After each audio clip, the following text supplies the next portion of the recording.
Hi ವಿದ್ಯಾರ್ಥಿಗಳೇ, second PUCಗೆ ಸಂಬಂಧಪಟ್ಟಂತಹ ಇವತ್ತು ನಡೆದಂತಹ ಎಕನಾಮಿಕ್ಸ್ ಸಬ್ಜೆಕ್ಟ್ನ ಸಂಪೂರ್ಣವಾದಂಥ ಕೀ ಆನ್ಸರ್ಸ್ಗಳನ್ನು ಬಿಡ್ತಾ ಇದ್ದೇನೆ. ಬನ್ನಿ.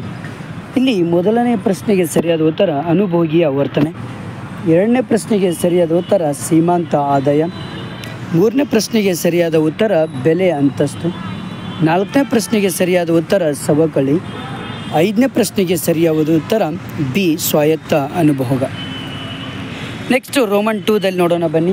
ಆರನೇ ಪ್ರಶ್ನೆಗೆ ಸರಿಯಾದ ಉತ್ತರ ಆಯ್ಕೆ, ಏಳನೇ ಪ್ರಶ್ನೆಗೆ ಸರಿಯಾದ ಉತ್ತರ ಪರಿಪೂರ್ಣ ಪೈಪೋಟಿ, ಎಂಟನೇ ಪ್ರಶ್ನೆಗೆ ಸರಿಯಾದ ಉತ್ತರ ರಫ್ತು, ಒಂಬತ್ತನೇ ಪ್ರಶ್ನೆಗೆ ಸರಿಯಾದ ಉತ್ತರ RBI, ಹತ್ತನೇ ಪ್ರಶ್ನೆಗೆ ಸರಿಯಾದ ಉತ್ತರ ಏಪ್ರಿಲ್ 1ರಿಂದ ಮಾರ್ಚ್ 31.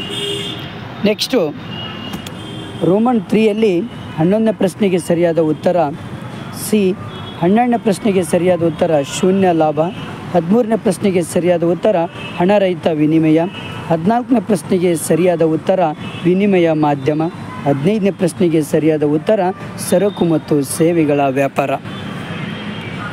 ನೆಕ್ಸ್ಟು ನಾವು ರೋಮನ್ 4ಅಲ್ಲಿ ನೋಡೋಣ. 16ನೇ ಪ್ರಶ್ನೆಗೆ ಸರಿಯಾದ ಉತ್ತರ ಸೀಮಾಂತ ದರ ಬದಲಿಕೆ ನಿಯಮ, ಮಾರ್ಜಿನ್ ನೆಟ್ ರೇಟ್ ಅಂತ ಬರುತ್ತೆ.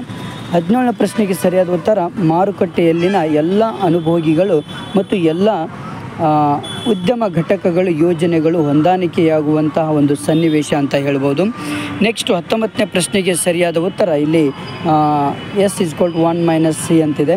18ನೇ ಪ್ರಶ್ನೆಗೆ ಸರಿಯಾದ ಉತ್ತರ ಬನ್ನಿ ನೋಡೋಣ.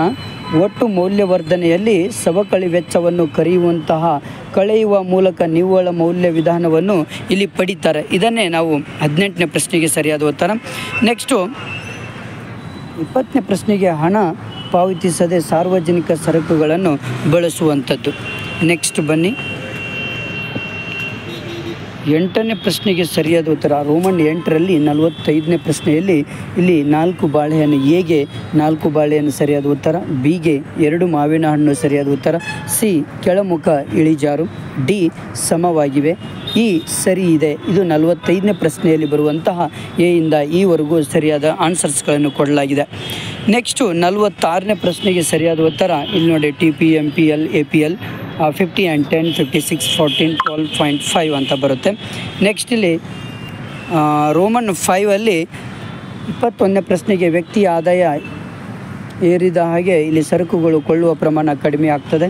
ಉದಾಹರಣೆ ಸಜ್ಜಿ ಮತ್ತು ನವಣಿ. 22ನೇ ಪ್ರಶ್ನೆಗೆ ಸರಿಯಾದ ಉತ್ತರ ನೋಡಿಬಿಡೋಣ ಇವಾಗ.